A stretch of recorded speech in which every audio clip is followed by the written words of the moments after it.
Amigos de los Cuatro Vientos, pues una disculpa de nueva cuenta. Este sistema de conectividad, usted sabe, en México es un verdadero fiasco y bueno, volvimos a tener un corte en la transmisión en Facebook. Pero continuamos con ustedes, muchísimas gracias de nueva cuenta. Si accede a nuestro programa, compártanos y pues tengan paciencia, o más bien tengámosle paciencia al señor Carlos Slim y a las autoridades que pues simple y sencillamente no lo pueden meter en orden. Estamos tratando este tema del asesinato de este activista morelense. Daniel Flores, el líder del Frente de Pueblos en Defensa pues, del Agua. Es una verdadera desgracia, amigos y amigas. Tú estabas comentando precisamente cómo se deben tener ya muchísimo cuidado cómo se están tratando los temas que involucren pues a grupos que incluyen a activistas de a de veras, y yo no estoy dudando de que el activismo pueda estar sujeto también a una serie de aprovechamientos de carácter político, ¿verdad? Incluso económico, porque hay muchos activistas que viven nada más de la simulación, pero la inmensa mayoría, amigos y amigas, es gente de mucho valor para el país. Y esto que sucedió, Alicia, pues sí, nos hace reflexionar sobre que debemos de profundizar en la forma en cómo debemos tratar la relación sociedad civil, organizaciones no gubernamentales, y el poder del nuevo gobierno federal. Bueno, pues ya está dicho así, Javier, de mejor manera imposible. Nada más podemos ser más cuidadosos cada vez desde las esferas, altas esferas del gobierno, especialmente desde la Presidencia de la República, en la manera en que se relaciona con las organizaciones sociales, con los liderazgos que tienen años luchando por la defensa de su territorio y del agua, de sus recursos naturales, y que frecuentemente se confrontan sus intereses con los de los proyectos de gobierno. Hay que buscar, como dicen ellos, el camino del diálogo y de buscar proteger sobre todo la vida de estos luchadores sociales y los miembros de sus organizaciones. Así es, así es. Didi González, ¿qué tal? Muchas gracias por estar con nosotros. Te agradecemos mucho. Si puedes ayudarnos compartiendo, te lo agradeceremos mucho. Para levantar de nueva cuenta nuestra audiencia. Sí, también que íbamos y ya ven lo que nos pasa. Ayúdenos a compartir, por favor. Claro. Pero bueno, amigos, continuando con las notas de carácter nacional, el día de ayer también sucedió algo muy interesante que fue objeto también de una enorme discusión allí en la Cámara de Diputados, en el Congreso de la Unión, pero ya están listos los nuevos delitos que tendrán prisión preventiva automática en México. Arturo Ángel, del portal Animal Político, informa lo siguiente. Entre protestas contra el dictamen y acusaciones sobre violaciones al procedimiento, la Cámara de Diputados aprobó ampliar la lista de delitos que la Constitución define como meritorios de prisión preventiva oficiosa, es decir, aquellas donde los probables responsables serán encarcelados de forma automática si un juez determina iniciarles el proceso. Esto sin necesidad de que el Ministerio Público acredite el riesgo o perfil del inculpado. Sí, antes de que se sepa si es culpable o no, tendrá que estar enfrentando el proceso en la cárcel. Así es. Como la lista aprobada ya había sido avalada previamente por el Senado de la República, la reforma quedó firme en el Congreso de la Unión y ahora solo falta el aval de al menos la mitad de los congresos estatales, es decir, 17 estados, 17 congresos estatales, para que entre en vigor esta reforma constitucional. Aquí en Cuatro Vientos hace 3 semanas ya les habíamos dado el avance de esta información, de esto que se había aprobado en el Senado. La aprobación se dio con el voto a favor de 377 legisladores de los 480 que estaban presentes en el Pleno de la Cámara Baja. La mayoría a favor la conformaron legisladores de Morena y sus partidos aliados, con algunas excepciones entre ellos, así como el voto dividido de varios partidos de oposición. Sí. Previo a la reforma, que se aprobó el día de ayer, el artículo 19 constitucional solo contemplaba una lista de 6 ilícitos que eran meritorios de prisión preventiva oficiosa. ¿Cuáles eran? Delincuencia organizada, homicidio doloso, violación, secuestro, trata de personas y delitos violentos cometidos con armas de fuego. Ahora se están incluyendo los siguientes, se agregan los siguientes: uso de programas sociales con fines electorales, enriquecimiento ilícito, ejercicio abusivo de funciones públicas, delito en materia e hidrocarburos como el huachicoleo, el abuso sexual en agravio de menores, la violencia sexual en agravio de menores, el feminicidio, el robo a casa, habitación, el robo a transporte de carga, la desaparición forzada, la desaparición cometida por particulares, así como los delitos contra la ley de armas de fuego. Vean, sí, un panorama muy amplio. Mucho, muy amplio, Javier. Y fíjate que al respecto yo he escuchado y he leído a especialistas, Javier, sí, que dicen que hay varios delitos que no tienen por qué considerarse de inmediato como graves y que signifiquen que los detenidos vayan a prisión, que se pueden llevar los procesos con los presuntos responsables en libertad, y que hasta que sean considerados culpables, pues entonces se fijaría la sanción. Y en especial preocupa, y a mí me preocupa este caso, por ejemplo, de que se considere delito grave el asalto a casa habitación, porque por robarse, no sé, un tanque de gas, unos ladrillos, lo que sea, pueden saturar las prisiones, cuando muchos de esos delincuentes pudiesen perfectamente ser sancionados con la obligación de restituir el bien robado, y si se deshizo de él, trabajar en beneficio de la persona a la que le hizo el daño, y como sociedad fijarle una sanción similar de trabajos comunitarios, porque tenemos un problema muy grave en las cárceles de saturamiento. Y ya sabemos, hace unos días dábamos a conocer cómo incluso están saturadas en un alto porcentaje por personas que cometieron delitos de menos de 1,000 pesos, ¿no? Y que muchos de ellos fueron delitos por obtener alimento, de sobrevivencia. Y ahí están en prisión esperando larguísimos procesos por los cuellos de botella que se crean en los tribunales.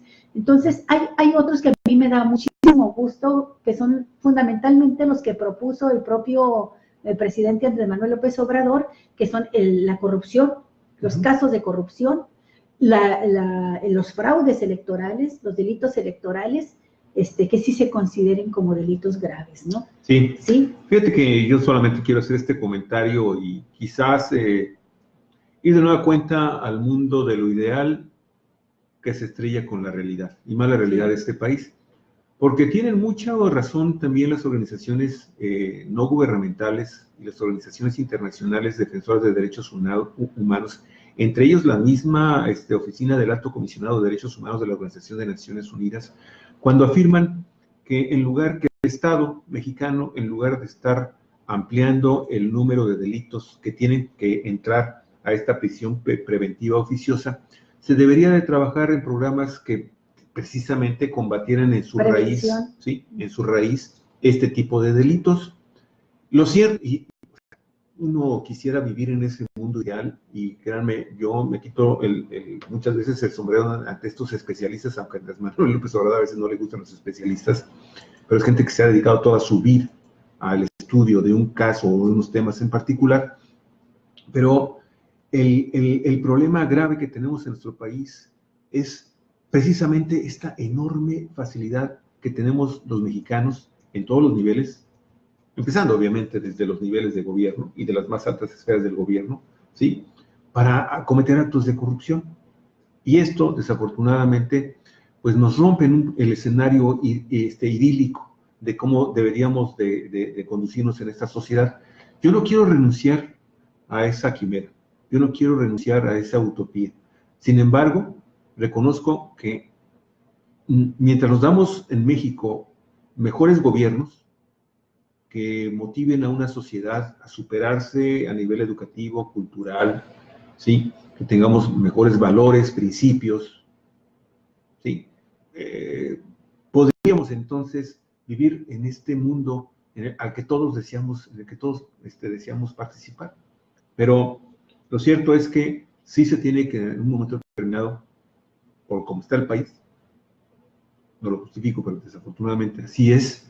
El problema es que pues, hay mucha gente, hombres y mujeres, que que evitan purgar condenas importantes, ¿sí? Simple y sencillamente porque las condiciones legislativas, la normatividad vigente en México, pues permite que abogados muy acuciosos les evitan, muy hábiles, ¿sí? Pues eviten que se vayan a la cárcel gente que usted y yo de seguro quisiéramos verlos ahí a cadena perpetua, independientemente del grave problema que significa también el estar saturando aún más el tema de las cárceles en México. Sí, Javier, pero bueno, declarar más delitos graves y no capacitar más a los ministerios públicos para que puedan fincar bien las acusaciones, pues es lo mismo, Javier. Quien pueda contratar buenos abogados, les van a permitir salir. A mí me parece bien, por ejemplo, que los actos de corrupción, que los fraudes electorales, que el robo de hidrocarburos y otros delitos que hoy se consideran como graves se hayan clasificado así. Pero no podemos generalizar, abrir tanto el abanico de estos delitos. Lo que tendríamos que hacer en todo caso es asegurarnos de que las investigaciones se realizan bien, los expedientes se arman bien, porque si no, mira, metes a la cárcel a los Javieres Duartes, a los César Duartes, y se te van por todos los agujeros que les dejaste abiertos, ¿no? El sistema tiene que funcionar. Es como cuando se quiere penalizar un crimen aumentando los años de cárcel. Sí, pero primero atrapen a los criminales, ¿no? Entonces quedan a veces nada más en el papel. Bueno, vamos a ver cómo funciona esto, pero de entrada sí pareciera contradictorio abrir tanto el abanico de delitos graves, contradictorio con el otro aspecto que desarrolla el gobierno de López Obrador, de atacar las causas con programas sociales, las causas de la delincuencia. Es un tema bastante complejo, y como dirían hoy una de las legisladoras priistas, vamos a ver qué sucede, a ver si con que el simple hecho de que se declaren delitos graves se logra abatir la criminalidad, o a ver qué explicaciones dan después, ¿no? Bueno, mira, sobre este tema, aquí hay dos opiniones, y muchísimas gracias por vertir sus opiniones, y aquí con mucho gusto las leemos y las comentamos. Dice Didi González: es muy preocupante que el robo a casa de habitación se considere grave. Y Slep Sack, muchas gracias, Slep, sí. Mucho gusto también saludarte, muy amable por estar acá en el programa. Dice: con todo respeto, si alguien se mete a robar a tu casa, está dispuesto a enfrentar a sus moradores. No es menor el trauma que causa a los afectados. En muchas calles y en muchos lugares se han estado cerrando, ya que no se soporta la ola de robos dentro y fuera de tu casa, y todo a merced del crimen. Y agrega: existen colonias donde en una sola calle los delincuentes han abierto hasta 20 carros en 2 horas, sí. Entre ellos a menos de una distancia de 500 metros, y en una sola calle. Por experiencia se los digo. Sí, tiene razón. Pero también hay otras experiencias, y de esto nos puede hablar Liz Durán, por ejemplo. En su barrio estuvieron atacados así, un día sí y otro también, por los raterillos. Y ellos se dieron a la tarea, los vecinos, de organizarse, de tener el contacto directo con policías de barrio, policías de zona, y resulta que lograron rápidamente, en realidad nos sorprendió, lograron abatir el problema en esa zona. Esto nos deja una lección interesante. También nosotros necesitamos, como vecinos, primero tener la capacidad de comunicarnos con el que está a nuestro lado, y establecernos entre nosotros una red de cuidados mutuos, ¿verdad? Y luego también exigir de las autoridades la vigilancia. Hay muchos robos a casa habitación que se pueden eliminar, evitar que se realicen, simple y sencillamente con medidas de este tipo. ¿De qué nos sirve que se establezca como delito grave y se meta a las prisiones por años en procesos largos, a veces por robos menores, a una cantidad importante de personas, cuando no se establecen este tipo de medidas preventivas que son mucho más fáciles de realizar y que nos ayudan a tener una cohesión social mejor? mejor en nuestros propios barrios y comunidades, ¿no? Es un tema polémico, pero nada más hay que recordar también que en nuestro país se suele criminalizar y acusar a las primeras de cambio a cualquiera. Ustedes deben de tener conocimiento también de que cuando se le pone muy difícil la situación de denuncia a un gobierno porque crece el índice de violencia y de robos, se van sobre personas que ya las tienen ubicadas y les achacan todos los robos y todos los delitos del mundo y los refunden en la cárcel y los acusan de actos que no cometieron. No estoy defendiendo a priori a los asaltantes y rateros de casas habitación, pero sí estoy insistiendo en que podemos crear un problema mayor del que tratamos de enfrentar si simple y sencillamente se legisla en la materia de estar considerando delitos graves y meter a la cárcel a la gente sin prevenir antes y sin buscar mecanismos de reparación del daño. Otra cosa muy diferente sucede, por ejemplo, cuando un asaltante, un ratero entra a tu casa y hay agravantes de violencia, como decía nuestra amiga, que enfrenta a las familias, a los habitantes de esa casa y que comete otra serie de delitos, ya es una situación diferente al del simple robo a casa habitación, ¿no? Y cuando hablo de simple robo a casa habitación no quiero minimizar tampoco el problema, quiero decir que se puede resolver y el castigo puede ser aún mayor si al ratero se le obliga a regresar el bien o se le obliga a trabajar hasta que entregue en efectivo el daño que ocasionó a una familia, ¿no? Y también ponerlo a trabajar por la comunidad. Hay otra forma de que se resuelva, en lugar de meterlos a la cárcel donde los vas a estar manteniendo de por vida, ¿no? A final de cuentas, te digo de nueva cuenta, estas son las cosas que se tienen que pagar también cuando no se consulta a gente que tiene otras voces, otras soluciones, otras propuestas, y que finalmente, bueno, pues se dice, esto me mandan, esto es lo que puedo. En fin, amigos, este tema también que sigue esta otra nota, amigos, qué cosa, sigue creciendo y creciendo y creciendo, y ya está en un laberinto la secretaria de Gobernación, Olga Sánchez Cordero, con el tema de lo que declara, de lo que autoriza que se declare de sus declaraciones patrimoniales, sí, de sus declaraciones de intereses, de conflictos de interés, y lo que finalmente los medios de comunicación han estado poco a poco descubriéndole. Y bueno, esto, amigos y amigas, la verdad, les deja en una situación muy complicada en cuanto a su credibilidad a la secretaria de Gobernación, en cuanto a alguna parte de su personalidad, porque tampoco quiero generalizar y tampoco decir no sirve para nada la secretaria de Gobernación. No, simple y sencillamente es que esto que está informando Istaro Arteta del portal Animal Político, la ha dejado en una situación bastante vulnerable frente a la oposición también y frente también pues, a la sociedad mexicana. Mire, la secretaria de Gobernación, Olga Sánchez Cordero, pidió explícitamente a la Secretaría de la Función Pública reservar la información de terceros en su declaración patrimonial, como consta en un oficio firmado de su puño y letra el 30 de enero, del que Animal Político tiene una copia y la está exhibiendo en el portal. Y de acuerdo con este documento, lo que firmó Olga Sánchez Cordero dice así: le solicitaría que en términos de la Ley General de Protección de Datos Personales en posesión de los sujetos obligados, los datos personales, así como la información de terceros, se protejan en los términos de la mencionada ley. Eso fue lo que ella escribió, ¿ves?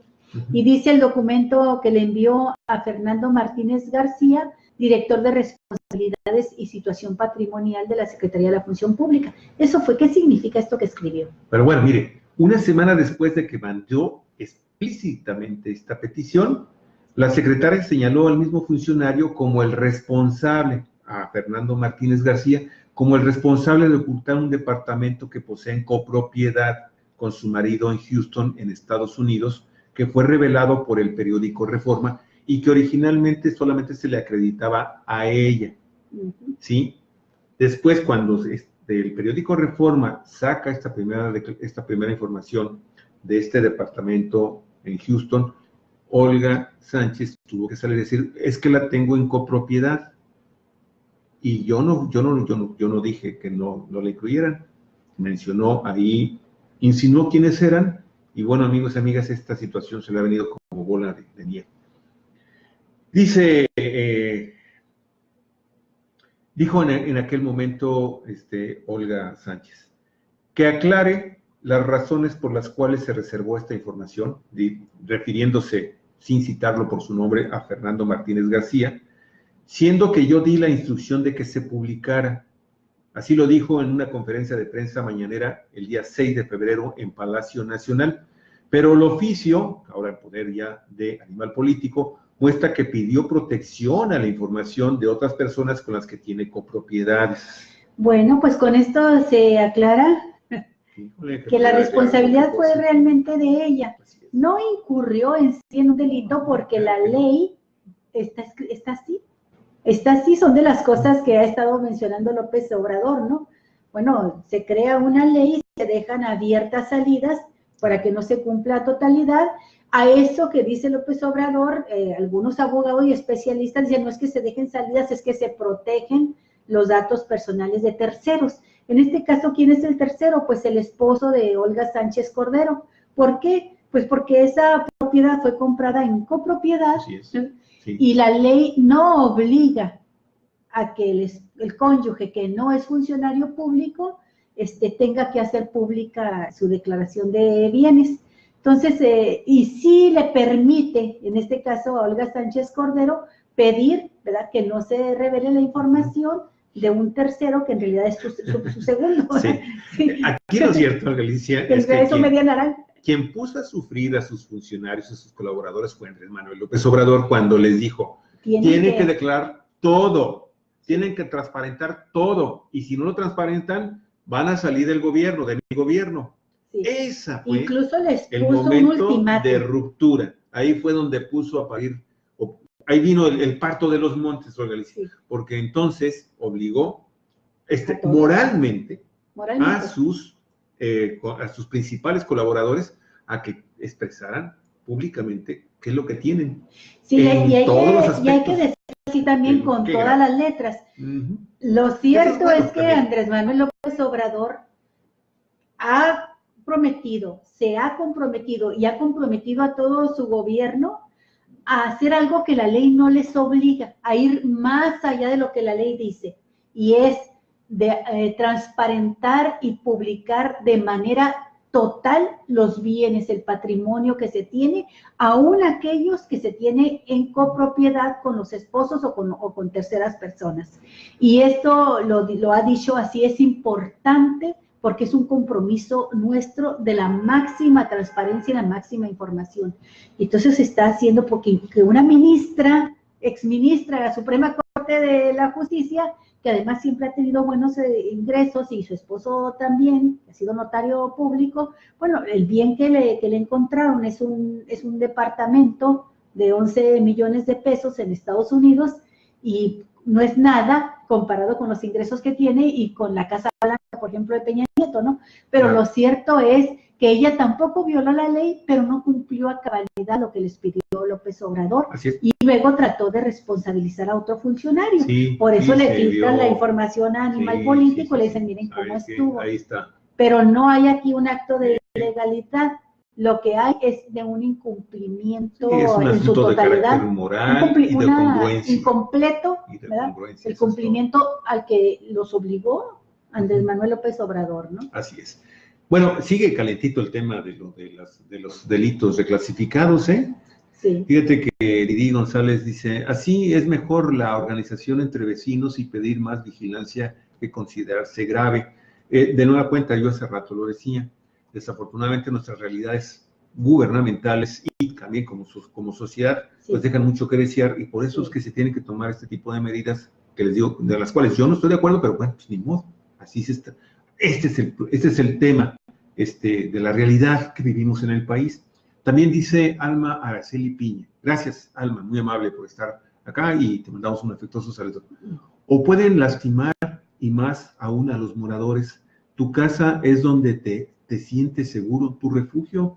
Inadmisible que ocurra ese tipo de violación, pues, a tu intimidad. En este caso ya estamos hablando de delitos, y los cometen de delitos mayores que ameritan la prisión. Sí, el ataque, las lesiones y todo eso, ¿no? Y agrega Alma Araceli dice, pero son muy buenas las propuestas, Olga. Bueno, por otro lado, Jesús Jiménez Macías, muchas gracias, Jesús, ¿qué tal? Qué gusto saludarte. Maestra Raquel Esther Manríquez, qué gusto, ¿eh? Qué gusto, ¿Qué tal, Tete? Gracias, maestra, siempre. Dice Didi González, que para eso son los cuerpos de seguridad municipal, prevención del delito, hablar de enfrentar a sus moradores. Violencia genera más violencia y la saturación de las cárceles sin resarcir los daños. No es la búsqueda de la venganza, es la justicia. Bueno, en este caso yo recuerdo precisamente el primer trabajo que está en la otra parte del programa, sí, sobre que estamos viviendo en sociedades que ya desafortunadamente vivimos más pidiendo venganza más que pidiendo justicia, y estas cosas de repente nos enfrentan, nos confrontan y nos hacen tomar medidas que pueden considerarse excesivas e inapropiadas. Acuérdese de Presunto Culpable, ¿no? ¿Se acuerda usted de esa película documental? Eso sucede, está la cárcel llena de presuntos culpables. Cuando empiezan los vecinos a apretarle las tuercas a un gobierno porque se están incrementando los robos en el municipio, en la ciudad o en determinados barrios, echan guante de cualquiera para políticamente salir mejor librados, y ni resuelven el crimen, ni resuelven el problema, y cometen una injusticia sobre otra. Claro. Y entonces hay que tener mucho cuidado en los casos como nuestro país, ¿no? Con regímenes carcelarios y regímenes de aplicación de justicia tan podridos, tan corrompidos, ¿no? Sí, para poder llegar a ese escenario casi paradisíaco del encabezado de la nota que ibas a mencionar hace rato, Alicia, de que, por ejemplo, en Suecia, pues no hay delincuentes en las cárceles. Sí, o sea, ¿por qué? Porque han logrado abatir el problema social. Debiéramos de estudiar mejor los casos exitosos. Claro. Hay lugares como Suecia, como Noruega, claro que no lo somos, pero aspiramos a llegar a eso, donde en lugar de estar haciendo esto que estamos haciendo nosotros, de abrir cada vez más el catálogo de delitos graves, de encarcelamiento, y construir más cárceles y saturarlas, están cerrando prisiones. Y hay el caso, por ejemplo, de Suecia, donde ya no hay presos.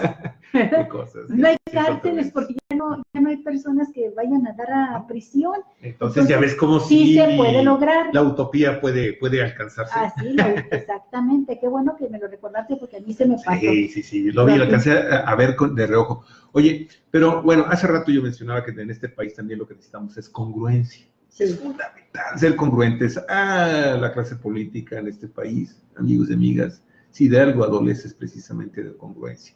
Si se cambian de ideologías y de partidos como si estuvieran cambiándose de calzones. Pero ahora, en esta nota, pues precisamente vemos esto que está pasando con el Partido de la Revolución Democrática, amigos y amigas, ya está llegando a lo patético. La verdad. Qué pena con este partido que llegó a ser en un momento de la existencia política de este país una enorme esperanza para millones de mexicanos. Y hoy, la verdad es que no es ni sombra de la sombra de lo que fue. Y ayer sucedió un nuevo capítulo de esta triste historia, de esta lamentable historia de fracasos en lo que se convirtió finalmente el Partido de la Revolución Democrática, muchas veces precisamente por la falta de congruencia, ¿sí? Por la falta de una ideología a prueba de todo. Y aunque hubiera sido de ultraderecha, pero bueno, hasta eso tiene uno que reconocer a los ultraderechistas que son congruentes con su forma de pensar y su forma de hacer. No lo justifico ni estoy a favor de ellos, pero vamos, tienen congruencia. En el caso del periódico, este caso también lo retomamos de una serie de fundamentalmente Proceso y Sin embargo. El coordinador de los diputados del PRD, Ricardo Gallardo Cardona, anunció su renuncia al PRD tras 17 años de militancia a ese partido político, al señalar que se alejó de sus convicciones de izquierda, con él se van también 8 legisladores de esa bancada. Esa era la información original, después le vamos a decir qué fue lo que sucedió. En una carta a la dirigencia nacional del Partido de la Revolución Democrática y a la opinión pública, El diputado reprochó que este instituto político se haya aliado con el PRI en el Pacto por México y que haya renunciado a tener candidato presidencial cuando apoyó a Ricardo Anaya, ¿no? Un poquito tardío Sí. este reclamo. Oye, pues, es más, el Pacto por México, ¿cuándo? Pues fue al principio de la administración de Peña Nieto. Primero con Peña Nieto, pues que está reclamando dos cosas. El Pacto por México, que fue en 2012, y luego tardío. Ahora la alianza con el PAN, que lo lleva a apoyar a Ricardo Anaya, al PRD, ¿no? En su carta también dijo lo siguiente, de manera textual. De la misma manera, creo que el PRD ha dejado de abrir espacios de diálogo directo entre los militantes y sobre todo con la gente, alejándolo de los valores de la solidaridad y el diálogo. Sin esos valores, ya no es un partido donde yo pueda servir. En conferencia de prensa posterior, Gallardo Cardona aclaró que tanto él como 8 diputados perredistas que también dejaron la bancada no se sumarán al grupo parlamentario de Morena, permanecerán como legisladores independientes. Mire, los legisladores que, además de Ricardo Gallardo, inicialmente abandonaron las filas perredistas eran Lilia Villafuerte Zavala, Carlos Torres Piña, Héctor Serrano Cortés, Emanuel Reyes, Luz Estefanía Rosas, Mauricio Toledo, Javier Salinas y Raimundo García, aunque este último, Raimundo García, a los pocos minutos de que estuvo presente en la conferencia de prensa donde ellos estaban anunciando que se retiraban del PRD, ¿qué cree que fue lo que hizo? A los pocos minutos se va y aparece en otra conferencia de prensa en donde la nueva coordinadora del PRD, ahí en el legislativo, amigos y amigas, anunció, despoticó en contra de todos y dijo, no, yo siempre no me voy. Así es. Este señor Raimundo García, este diputado. Bueno, pues ahora la nueva coordinadora del cada vez más pequeño grupo parlamentario del PRD, imagínense, eran 19 diputados, quizá el más pequeño grupo parlamentario que ha tenido este partido en toda su historia, ¿no? Surgida después de la elección histórica de 1988, donde le hacen fraude a Cuauhtémoc Cárdenas. Bueno, la más micropequeña fracción parlamentaria de 19 diputados todavía se hizo nanofracción. ¿Sí? 11. Porque se salen 8, les quedan 11. Bueno, a estos 11 ahora los encabeza Verónica Juárez Piña, nueva coordinadora del PRD en San Lázaro. ¿Y qué cree que dijo de los 8 que se fueron? Ya se estaban tardando. Sí, ya se estaban tardando.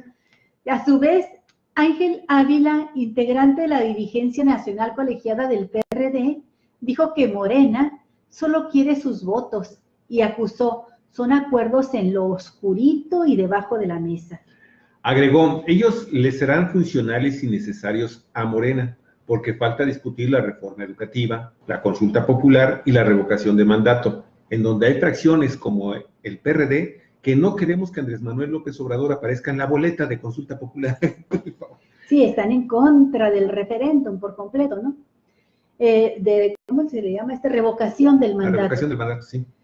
Los 8 diputados perredistas que renunciaron ya a su partido, a su fracción, son suficientes para darle a Morena los 334 votos que requiere para lograr la mayoría calificada, los 2/3 totales, ¿no? del Poder Legislativo, y modificar la Constitución, pues junto con los partidos del Trabajo, Encuentro Social y el Partido Verde Ecologista de México, ya superan la cifra exigida por la ley. Así es, y es muy probable, Olga Alicia, que el día de mañana, cuando se vote en el Congreso de la Unión, el tema también de la Guardia Nacional, estos 8 pueden estar también jugando un papel fundamental para que se alcance a sacar adelante este tema de la Guardia Nacional. Pero bueno, ahí está. Olga, el PRD en realidad en todo el país se está deshaciendo. Lo poco que queda de él está dividido en todavía está dividido en tribus. Sí. Han salido últimamente, tú lo sabes, PRDistas que ocuparon cargos importantes dentro de la dirigencia nacional del PRD, ¿sí? Y se llevaron todavía Desfondaron el partido, están desfondando los estados al partido. Eso, Alicia, la verdad es que es un cascarón más que hueco. Sí. Más que hueco. Esta debacle, como lo están diciendo los propios perredistas, nadie más, son ellos mismos quienes lo aceptaron, lo toleraron. Así es. Quizá algunos hasta lo aprobaron en su momento. Esta debacle del PRD la ubican con mucha exactitud en el enorme error político cometido en el año 2012, cuando firman el Pacto por México. Sí. Ahí en el momento en que el PAN, el PRD, no me acuerdo si Movimiento Ciudadano, PAN, PRD y PRI, arropan a Enrique Peña Nieto y firman el Pacto por México, que es el sustento político para echar a andar todas las reformas estructurales realizadas en el sexenio de Peña Nieto, y con ella la joya de la corona, que fue la reforma energética. Bueno, en ese momento el PRD firmó su suerte, esta que ahora está pagando. Y cuando firman ese Pacto por México, bueno, las mismas bases perredistas se inconforman con lo que está haciendo su dirigencia, pero además trastocaron de la manera más sucia y antidemocrática no solamente el régimen de partidos políticos, sino las funciones de los poderes en la nación, porque llegó el momento en que la cúpula de cada partido político, con el secretario de Gobernación y con el presidente de la República, decidían todo lo que tenía que decidir el Congreso de la Unión.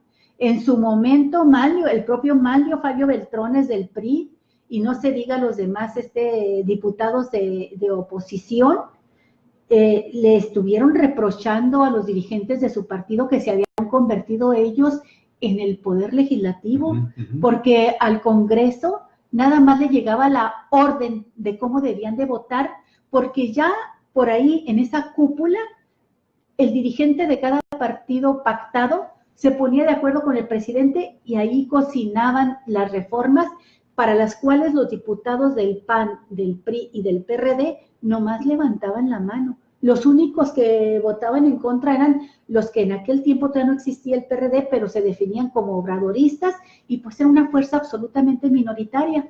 Así, de la manera sucia y haciendo fraude a la ley, fraude a la Constitución, fraude a la división de poderes, se impuso el Pacto por México. Bueno, ese fue el principio del fin del PRD.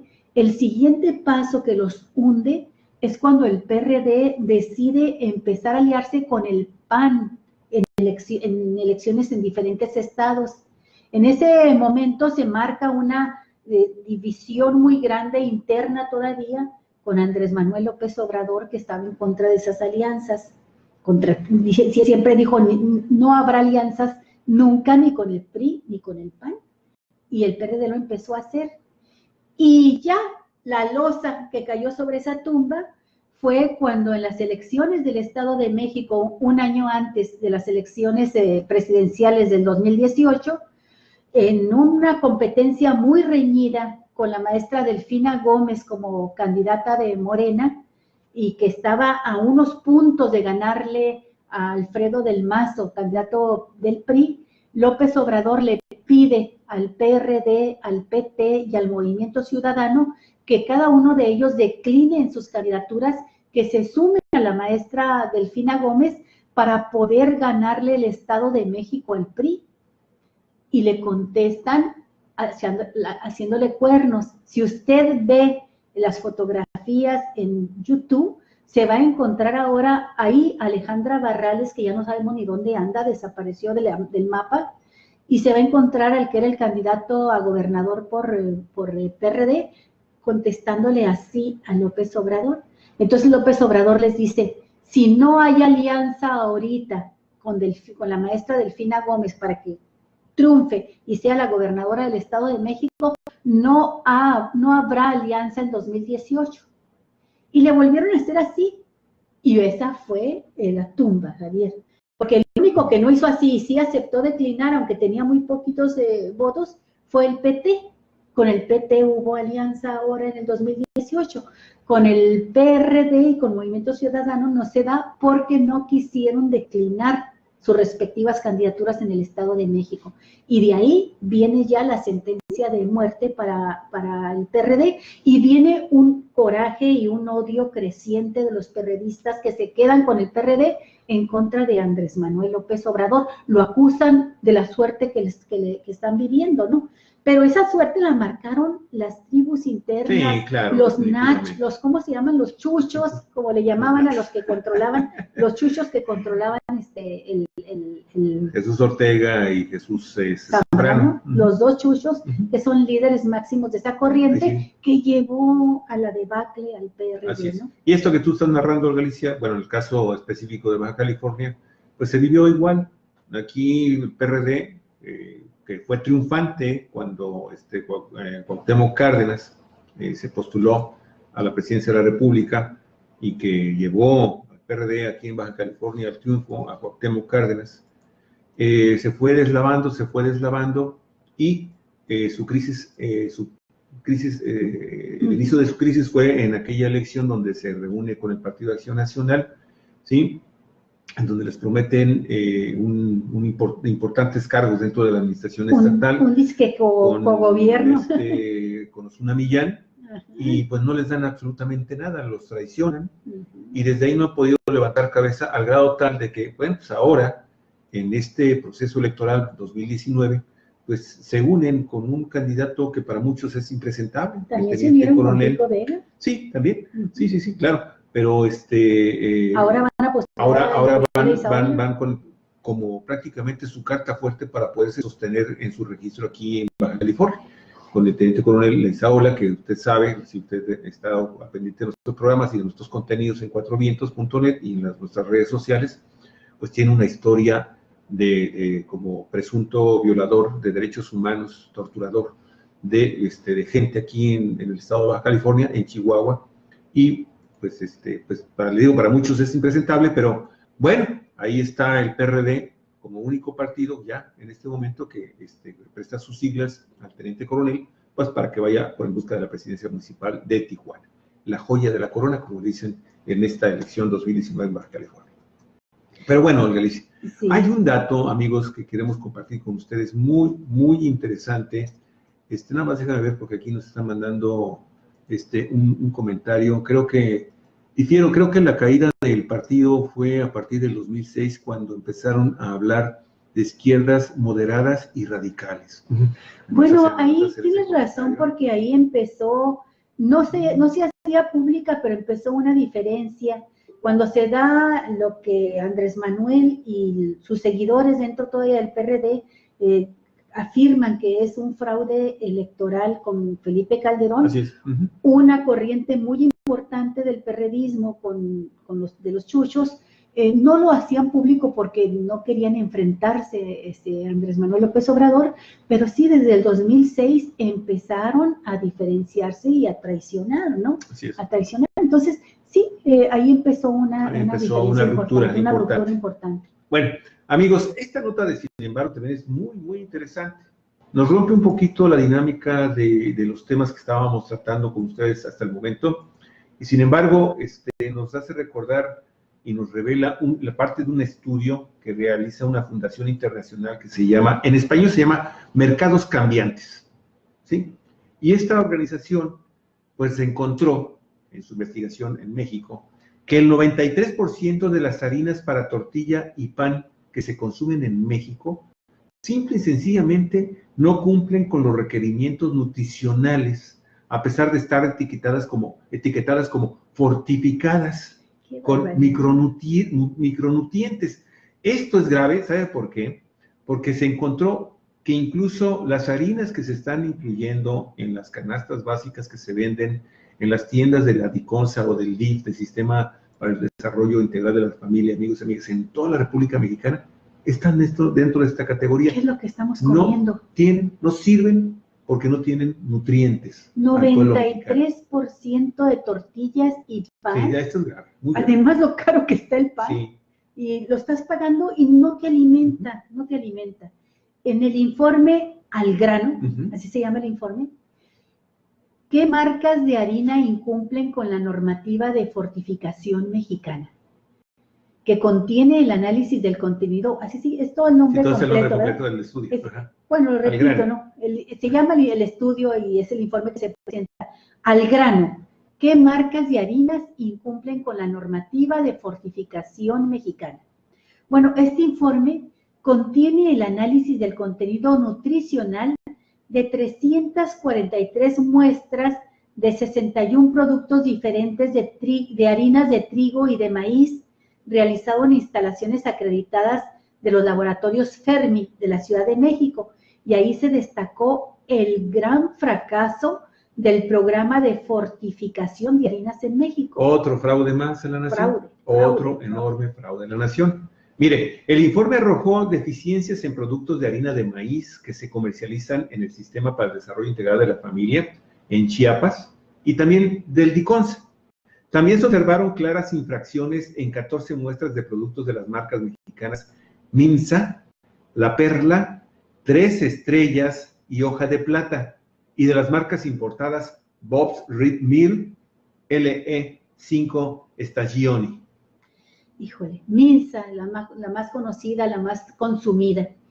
Con este estudio se muestra que a pesar de que la mayoría de las harinas en México están etiquetadas como fortificadas con micronutrientes, solamente el 7%, es decir, 4 de 61 productos de harinas de maíz y trigo lo están de una manera adecuada y por lo tanto en total cumplimiento con la ley, detalla el documento. Mire, del análisis de los 61 productos de harinas de maíz y trigo, solo 4 marcas de harina de trigo, que son Selecta, Sol de Oro, Río Lerma y Golden Hills, de la Comer, aquí la hacen el Comer, hay que hacer porque es buena esa harina, de la Comercial Mexicana, que ahora ya no es de Comercial Mexicana, ya también es de otro gran consorcio multinacional mexicano.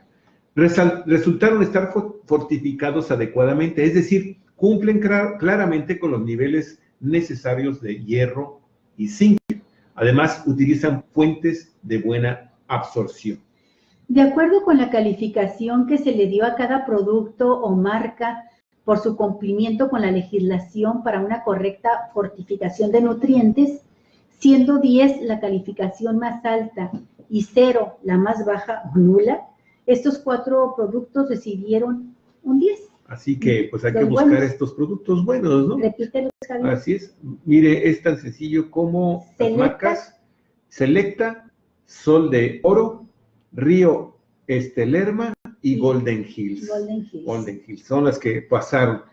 Es grave que ninguno de los productos de harina de maíz parecen estar fortificados adecuadamente. Aún es más preocupante que son las irregularidades encontradas en los productos subsidiados que se dirigen a la población más necesitada, recalcó la Fundación en este informe, pues que de nueva cuenta puede ser la hebra de la cual, si de veras estamos hablando de castigar todo tipo de crímenes desde los gobiernos, amigos y amigas, pues pueden comenzar a jalar estas autoridades, ¿sí? Y decir, a ver, ¿cómo que se estaban subsidiando estas harinas para fortificarlas con nutrientes? Y ahora resulta que no tienen esos nutrientes que tanto le costaron al país, al erario. Que tanto lo anuncian, ¿no? Así es. Oye, es motivo de una investigación a fondo, y amigos, de nueva cuenta, que no se quede nada más en los distribuidores del producto.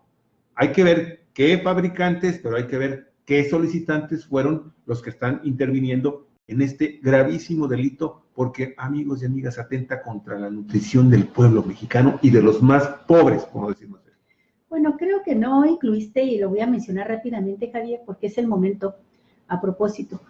Yo conocí un estudio del Instituto Politécnico Nacional que hace tiempo hicieron una propuesta al gobierno, creo que era desde el gobierno de Ernesto Zedillo, en el que mencionaban que el Instituto Politécnico Nacional, junto con la Universidad Nacional Autónoma de México, la UNAM, podían ofrecerle al país un proyecto para que se introdujeran nutrientes de alta calidad en la masa de maíz para las tortillas, y que esto podía ser absolutamente económico y que podía garantizar que pues hay muchas familias para las cuales la comida del día consiste en una tortilla con sal y si suerte tienen, unos frijoles aguados, ¿no? Entonces dice, bueno, por lo menos garantizar que en las tortillas que se van a comer vayan la cantidad de nutrientes en hierro, sobre todo para combatir la anemia, ¿verdad? Suficientes para que les ayuden a mantenerse con ciertos niveles de nutrición a la población económicamente más desprotegida. No les hicieron caso al Instituto Politécnico Nacional, pero lo que quiero decir es que existen los instrumentos, las instituciones oficiales, los conocimientos y los estudios para darnos alimentos de alto valor nutritivo con un programa público de gobierno vigilado por el gobierno. Y lo menciono, Javier, porque aunque sea rápidamente, creo que no lo incluiste, pero ya el Instituto Politécnico Nacional anunció que se va a hacer cargo, pues, del proyecto insignia del gobierno de López Obrador, del Tren Maya.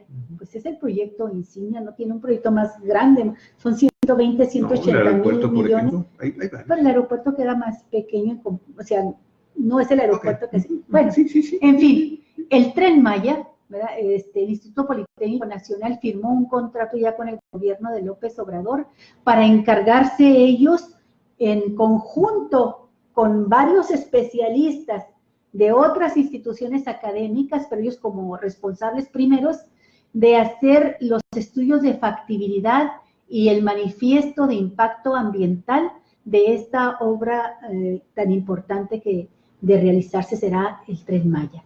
Y bueno, una vez que tengan todos estos estudios y el proyecto completo, realizar las consultas con las comunidades para que se sepa exactamente qué es lo que están proponiendo, ¿no? Pues son dos ejemplos de infinidad de otros casos más en donde pues se puede comprobar que existen las instituciones del mismo sector educativo oficial que pueden ser, y aquí incluyo obviamente los centros para la gente que el otro día decía, bueno, ¿qué está haciendo el CICESE, por ejemplo, en el caso del Senado? Sí. Y del noroeste de la República. Bueno, son instituciones que tienen importantes recursos públicos, no los suficientes, pero bueno, al menos les sirve para estar a algunos investigadores haciendo sus trabajos, y que muchos de ellos han resultado en propuestas muy específicas para aprovechar nopal, para aprovechar la chía, hay tantas, el amaranto, y que pues han pasado nada más de ser simples, sencillamente enunciativos en los medios de comunicación. Vamos, esperamos que esta administración efectivamente cumpla con ese propósito de trabajar más con la academia, más con los investigadores que tienen estos centros de investigación científica y tecnológica del país, y que pues también aprovechen el enorme talento que también hay en las organizaciones no gubernamentales, aunque a Andrés Manuel López Obrador no le guste, y al mismo Jiménez Ponce, el director del proyecto del tren, ¿sí? Hay gente que tiene muchísimo trabajo también haciendo, y en trabajo de calidad, trabajo de campo, que también podrían ayudar a la cristalización de estos dos proyectos, solo dice, pero muchísimos más. Ojalá, miren, hasta los dedos de las patas de COVID los tengo cruzados.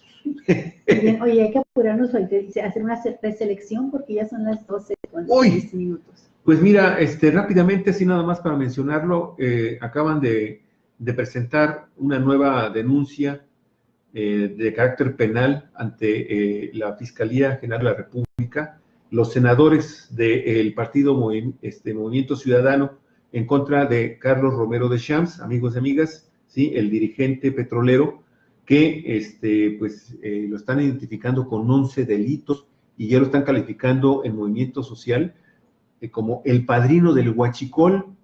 Eso es importante, definitivamente es importante porque se abre un nuevo frente contra el cerco que se le está poniendo a Romero de Champs. Y recuerdan que existen otras denuncias, una de ellas presentadas en 2004, otra en 2006, una en 2008 y otra más en 2014, a la que se sumaría la de hoy.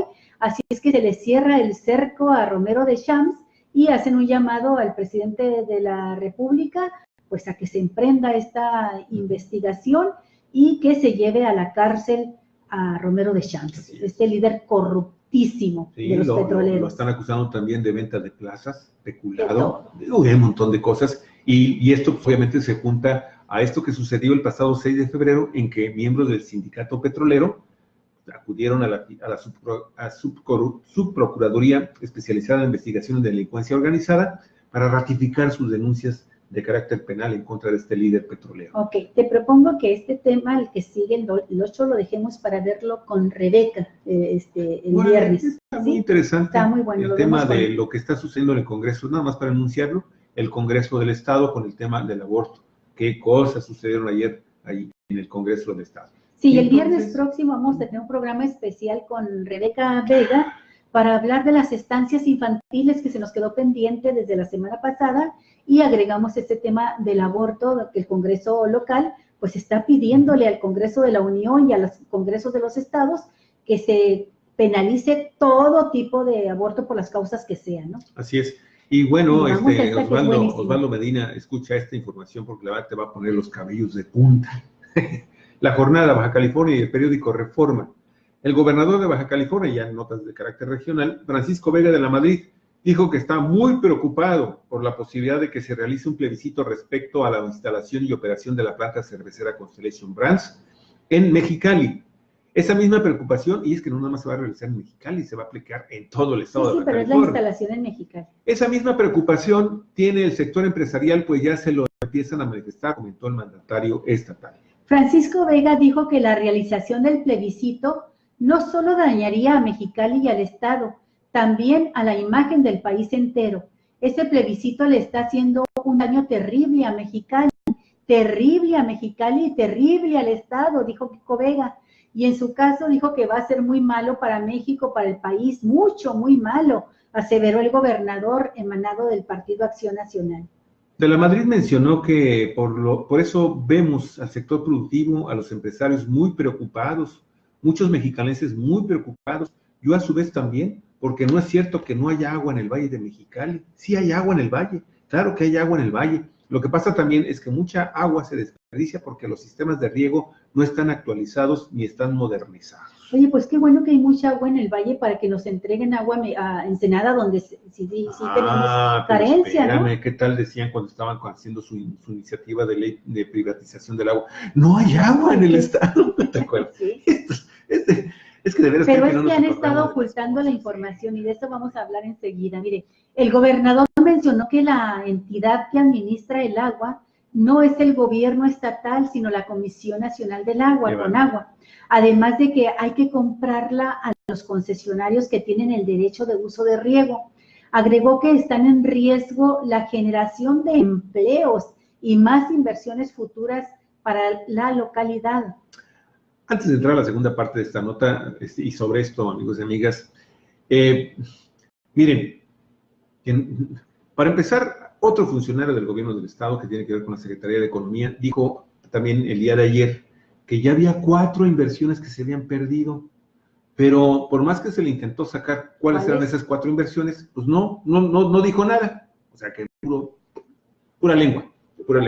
Y segundo caso, Galicia, esto de que la Comisión Nacional del Agua es la que administra el líquido aquí en nuestro estado, y que el gobierno estatal no tiene nada que ver, esto es una soberana mentira. Lo vamos a demostrar ahorita con unas declaraciones y una investigación que está dando a conocer un investigador de COLEP en este momento, y que involucran directamente la dotación de agua a través de contratos acá muy en lo oscurito, ¿sí? Con la Comisión Estatal de Servicios Públicos de Mexicali, que le va a entregar 20 millones de metros cúbicos a Constellation Brands del agua que la Comisión Nacional del Agua le entrega a la Comisión Estatal de Servicio Público de Mexicali, así que no nos hagamos patos. Bueno, pues el día de ayer el académico Alfonso Cortés Lara le puso una súper encuerada al gobierno de Francisco Vega y así lo exhibió a través de una denuncia que se hizo pública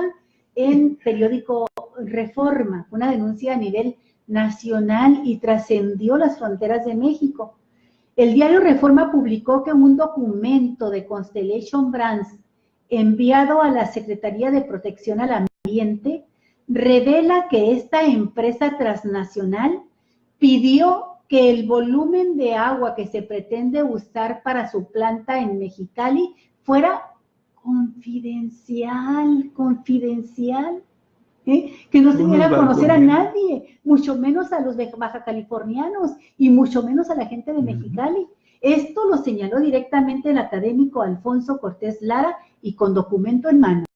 Mire, el 19 de abril del año 2016, la Secretaría de Protección al Ambiente del Gobierno del Estado solicitó a esta compañía transnacional una propuesta definitiva de abastecimiento de agua, requisito para dar el aval de impacto ambiental, que lo dio finalmente, y que es el origen precisamente de la solicitud de plebiscito, que no se nos perda ese dato. Y esta respondió que para la etapa de construcción y operación del proyecto se celebró un contrato con la Comisión Estatal de Servicios Públicos de Mexicali por un volumen total anual de hasta 20 millones de metros cúbicos. ¿Sí? ¿Cuántos millones son los que le deben de agua a Ensenada? 9. Fíjese. O sea, hay un acuerdo nunca millones. Cumplido de que se tiene que entregar a Ensenada 9 millones de metros cúbicos. Bueno, pues aquí hay un acuerdo en lo oscurito de entregar, nomás para que guarden ustedes la proporción, 9 millones de metros cúbicos son los que se le deben anualmente a Ensenada.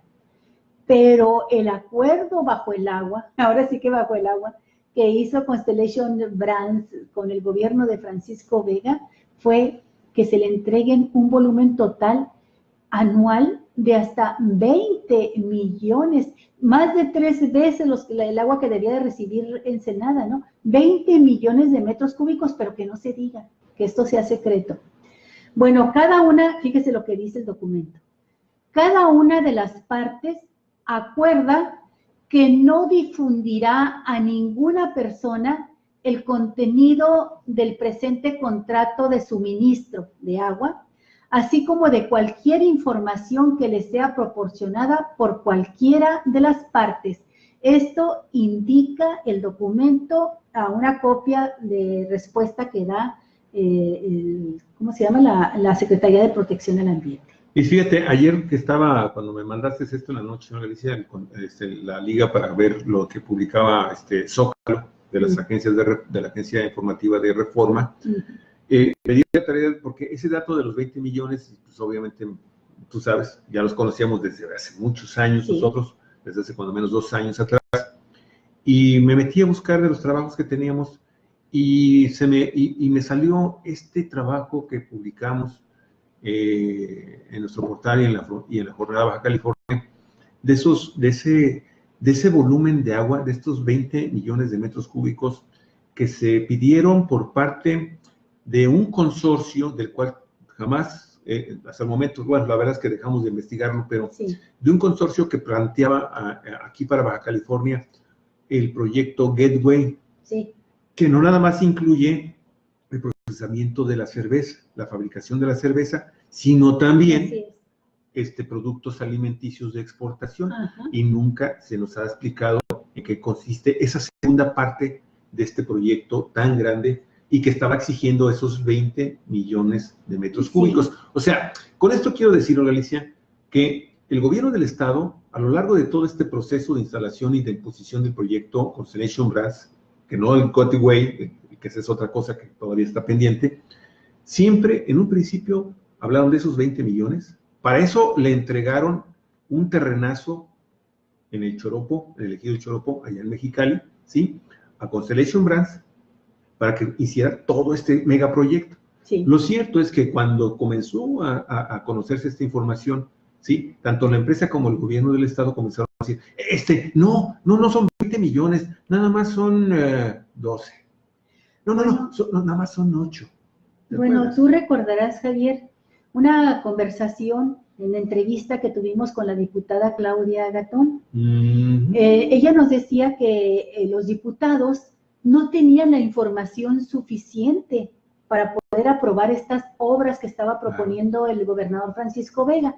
Ella se refería en concreto a más de 300 millones de dólares que el gobierno le pedía al Congreso que se autorizara para construir un canal, un acueducto, ¿verdad? Este acueducto o sequía iba a desembocar directamente a la planta de Constellation Brands.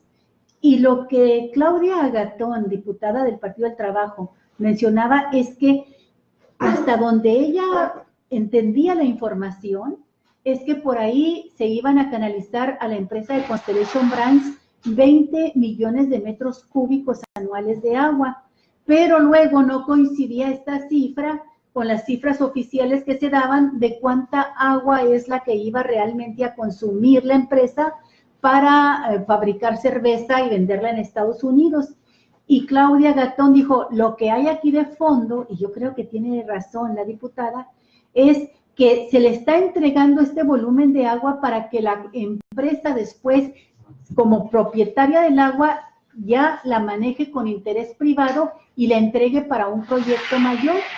Este proyecto mayor es al que está haciendo referencia Javier, que lo conocimos en una investigación realizada por nosotros en Cuatro Vientos y que la publicamos en nuestro portal, donde mencionábamos que no solamente se trata de la empresa cervecera, sino que también se tenía pensado instalar ahí fábricas de alimentos e incluso un proyecto inmobiliario. Y con todo esto, entonces se pueden justificar los 20 millones de metros cúbicos de agua, pero ya manejados no por la CESPE, no por el Estado, sino manejados por la planta cervecera como agua privada para entregarla a esos otros productos. Eso fue lo que nos dijo entonces Claudia Gatón, y puede ser que tenga razón, sobre todo cuando ahora trasciende por esta información que da a conocer el académico Alfonso Cortés Lara, quien es investigador del Colegio de la Frontera Norte, con un documento oficial que da a conocer a través de la denuncia pública que hace en Reforma, en el periódico Reforma. Y ese documento, pues ahora él está diciendo que se deben incorporar en todo el proceso para la generación de este plebiscito, que de veras, créame, trae, pero si con la cola entre las patas al gobierno del estado, a cierto sector empresarial de Mexicali, de algunas otras regiones del municipio, pero que por otro lado también ha creado una enorme expectativa positiva entre la comunidad de Baja California, que está esperando que finalmente le den la oportunidad de expresarse de una manera abierta, democrática, como deben de ser las cosas finalmente cuando se van a aplicar proyectos de esta naturaleza, y que dicen los ciudadanos, oigan, a ver, espérense, ¿cómo viene esto? Y entonces empiezan a surgir también las investigaciones de algunos periodistas y pues se encuentran todo este tipo de interrogantes, todo este tipo de documentos, todo este tipo de falsedades, que, o verdades a medias o simulaciones, que pues nos comprueban de que pues, la verdad estamos ante un megaproyecto que pues tiene muchas aristas que deben de ser limadas para ver si se queda o se va. Así de fácil, así de sencillo. Y hay un dato último que quiero comentar sobre este tema, Galicia, de mi parte. En diciembre 26, 25 de diciembre del año pasado, me acabo de encontrar también ese dato, en el periódico El Financiero y El Economista, fueron los únicos medios que publicaron una declaración de uno de los altos ejecutivos de Constellation Brands en este país, ¿sí? Que dijeron, bueno, si este plebiscito se realiza, ¿sí? Y en el tono mismo que ha estado manejando todo el sector empresarial y el gobernador y sus funcionarios de que está espantando inversiones, dijo, si este plebiscito se va a realizar, nosotros vamos a acatar lo que se disponga. Y bueno, no es porque ellos quieran graciosamente aceptar el resultado de ese plebiscito. Es vinculante y lo que se diga ahí, la decisión que expresen los ciudadanos, se tiene que cumplir a cabalidad. Dice, no importa, dimos, yo me voy a otro lugar a hacer mi inversión. Así que, amigos, vamos a estar también muy al pendiente de ese tema porque se nos viene caliente. Sí, por último, ya nada más, Javier, porque ya llegó nuestro invitado para el programa de Diálogos del maestro Armando Duarte. Nada más comentarles que ayer nos enteramos de que Constellation Brands sí está realizando encuestas. También están muy preocupados, los que dice Francisco Vega es cierto, andan muy preocupados ante la posibilidad de que los bajacalifornianos en mayoría le digan no a su planta cervecera en Mexicali.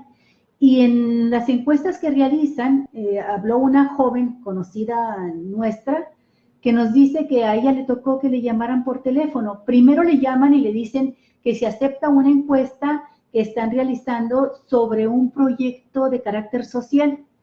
Ella aceptó y lo primero que le preguntan es cuántas empresas extranjeras, transnacionales, están instaladas en su ciudad. Si las pudiera mencionar, ¿a cuántas conoce? Ya dijo que conocía. Y luego le dicen, ¿conoce usted el proyecto de Constellation Brands? Y como se trata de una joven profesionista, especialista en derecho ambiental, pues dijo, claro que lo conozco. ¿Y qué le parece? No, pues estoy en contra. ¿Por qué? Pues por los daños ambientales que ocasionaría, porque absorbería el recurso básico, fundamental del Valle de Mexicali, que es el agua, y bueno, estoy en contra. Y dice que el encuestador le empezó a hablar de todos los beneficios que traería Constellation Brands para Baja California, todo lo que dice aquí Francisco Vega, la creación de fuentes de empleo, el progreso, el bienestar. Bueno, cállese usted, con Constellation Brands pasamos a ser del primer mundo. Y ella le dijo, bueno, pues a pesar de lo que me están diciendo, yo creo que no nos conviene como baja californianos esa empresa. Entonces dice que le hablaron de los beneficios como empresa de responsabilidad social que trae ya, que está realizando Constellation Brands. Le decían, por ejemplo, usted sabe que Constellation Brands destina cuantiosos recursos para apoyar a niños que sufren cáncer. Bueno, una serie de cosas así, ¿no? Y después de que le informaban todo lo bueno que hace Constellation Brands, le dijeron, ¿ya cambia usted de opinión? Y ella dijo que no, es cerca la mujer, y dijo que no, que le parece que eran más los daños que los beneficios. Al final le hacen una pregunta por demás extraña, porque todo giraba en torno a Constellation Brands, y luego le preguntan que si cuál es su opinión sobre quién debe ser el gobernador próximo de Baja California. Y dice que le mencionaron una serie de nombres. Dice, a la mayoría de ellos yo ni los conozco, pero el que me sonó porque lo conozco es el de Jaime Bonilla. Entonces dijo ella que conocía el nombre de Jaime Bonilla, le preguntaron que si le gustaba, que si las elecciones fueran hoy, si votaría por Jaime Bonilla, y ella dijo pues que no sabía, que no tenía definido su voto. Entonces le insistieron respecto a que si podría cambiar y definir su opinión a favor de Jaime Bonilla, y dijo ella pues que ella estaría en espera de si surgía un candidato independiente. Le dijeron que no va a haber candidatos independientes, que la encuesta solamente contempla los nombres que ahí están mencionando y que por favor dijera si estaba a favor o en contra de Jaime Bonilla. Y ella dijo, cero, no puedo responder ni favor ni contra. Bueno, esto se lo comentamos por esa extraña encuesta que está realizando Constellation Brands, donde sí nos confirma que existe una preocupación grande de que se vaya a realizar el plebiscito y que se realice vinculado a las elecciones del próximo 2 de junio y que lo están, por alguna razón que ya analizaremos más adelante, lo están haciendo vinculado también con la candidatura de Jaime Bonilla, quien pues ya aparece como candidato único de Morena al gobierno del estado. Hasta ahí lo dejo yo, Javier. Ok, sí, y pues amigos, la verdad es que esta situación de lo que está pasando con Constellation Brands precisamente es esta encuesta, simple y sencillamente está buscando su posicionamiento, cómo está ante la opinión pública baja californiana. De seguro esta opinión es mayoritariamente contraria, ¿sí? Y pues eso le va a ayudar finalmente también a tomar una decisión en cuanto a lo que les acabamos de decir. Ya hay funcionarios, altos funcionarios de Constellation Brands, que están diciendo, si se aplica el plebiscito y esto nos es adverso, nos vamos. Borrón y cuenta nueva, nos vamos. Amigos, por otro lado, rápidamente, ayer les mencionamos este tema de lo del accidente a los jornaleros agrícolas en el poblado, en las cercanías del poblado Colonet. Una desinformación terrible, propiciada también por comunicados y versiones extraoficiales del gobierno municipal, del gobierno del estado de Baja California, ¿sí? Estos aproximadamente 80 jornaleros que viajaban en este camión, Olga, cupo para 44, viajaban en una unidad. Hemos tenido la oportunidad de ver videos, amigos y amigas, que tomaron los mismos jornaleros agrícolas. Las condiciones deplorables, Olga, de ese camión en el interior, los asientos hechos jirones, y esos camiones son los que se utilizan para trasladar cotidianamente a estos jornaleros. La empresa se llama San Vicente Camalú, pertenece al agroempresario Salvador Chava García. Esta familia, Galicia, con este tipo de empresas, ellos iban con sus equipos arriba, unas especies como de carritos, amigos y amigas, para estar piscando la fresa. Iban con estos equipos a bordo del camión. Y eso si eso se hubiera volteado, hubiera sido una cosa terrible, incluso por las mismas herramientas que llevaban ellos, que forman parte de su trabajo, y que dice Fidel Sánchez, el presidente de una alianza de organizaciones allá por la justicia social en el Valle de San Quintín, dice, ese equipo, para empezar, no se deben de llevar a la gente hacinada en estos camiones. Segundo, no se les debe de permitir salir bajo las condiciones mecánicas que tienen, ¿sí? Tercero, estos equipos se deben de llevar en unidades aparte, porque son un riesgo incluso también para los jornaleros en caso de un accidente. Olga, recordó Fidel que esta empresa, con otros nombres, se ha visto involucrado en otros 2 accidentes en los últimos 20 años, que provocaron incluso la muerte de jornaleros por las condiciones en las que eran transportadas. Y Olga, era terrible. Responsabilidad penal. De carácter penal. Sí. Y Olga, era terrible ver a los jornaleros todavía traumatizados por lo que les pasó, de que se daban cuenta de que se salvaron. Lesionados. Sí, nada más que había 5 lesionados, 3 mujeres, 2 hombres. Oiga, esos lesionados, 1 hora después de ocurrido el accidente, todavía no, que tampoco ocurrió en una curva como originalmente estaban diciendo las autoridades, ¿sí? Sino que fue en una recta. Bueno, se sale el camión 1 hora esperando a que llegara la Policía Federal de Caminos y los servicios de rescate, las ambulancias. Nadie, amigos y amigas, nadie, todos decían, tenemos aquí 1 hora esperando a ver qué hacen con nosotros. En ese momento llegaron unidades, vehículos particulares, aparentemente de administradores, de personal de confianza de la compañía San Vicente Camalú, desde Camalú, amigos y amigas, estamos hablando aproximadamente unos 40, 45 kilómetros del lugar donde ocurrió el accidente, ¿sí?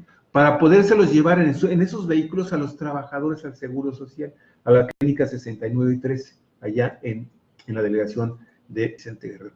Esto confirma una vez más que el gobierno de Francisco Vega de la Madrid, como lo hicieron anteriormente los gobiernos del Partido Acción Nacional, tienen en el abandono a las comunidades jornaleras que producen tanta y tanta riqueza para estas compañías agroindustriales, muchas de ellas afiliadas a transnacionales importantes que exportan los productos que se están cosechando ahí, amigos y amigas.